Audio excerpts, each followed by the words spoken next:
আখিরাতের লাইনে লক্ষ্য হতে হবে। কারণ আমাদের দুনিয়ার মধ্যে আল্লাহ সারা জীবনের জন্য আল্লাহ পাঠায় নাই, আমাদেরকে আখিরাতের জন্য এই মনকে মনোনিবেশ করতে হবে।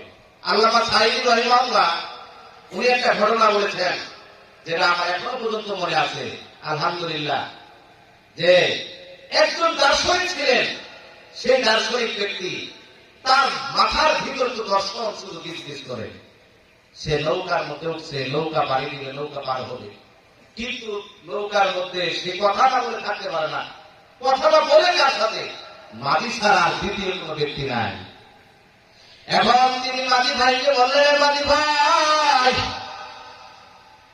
তুমি যে নৌকা এখানে চালাও, শোনো মাঝি ভাই, তুমি কি ইতিহাস সম্পর্কে কোন কিছু জ্ঞান তোমার আছে নাকি? সে মাঝি বলতেছে, জাপানা, সারা জীবন আমরা অন্যান্য পাতিহাস খাইলাম, রাজহাঁস খাইলাম, ইতিহাস তো কোনোদিন খাই নাই। ইতিহাস কেমন লাগে সেটা তো জানি না। আপনারা বড় লোক মানুষ, এটা বড় লোকদের খাবার। আপনারা ধনী মানুষ, আপনারা সেগুলো কিনতে পারেন, আমরা এগুলো কিনতে পারি না।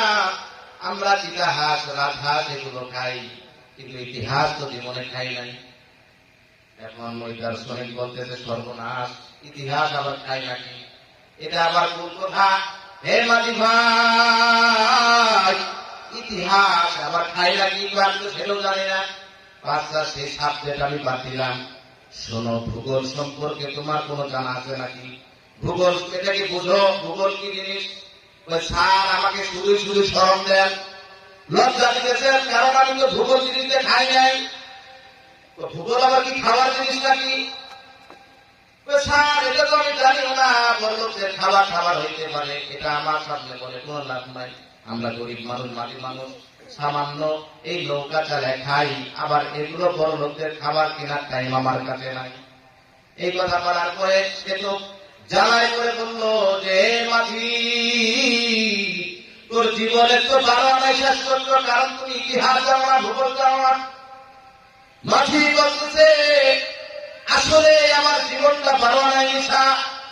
একটু করে যখন আকাশটা কালো হয়ে গেল, ঝড় সৃষ্টি হবে, নৌকাটা যখন ধুলা শুরু করে দিল, তখন মাঝি বলতেছে যে, স্যার আপনি সাঁতার জানেন নাকি?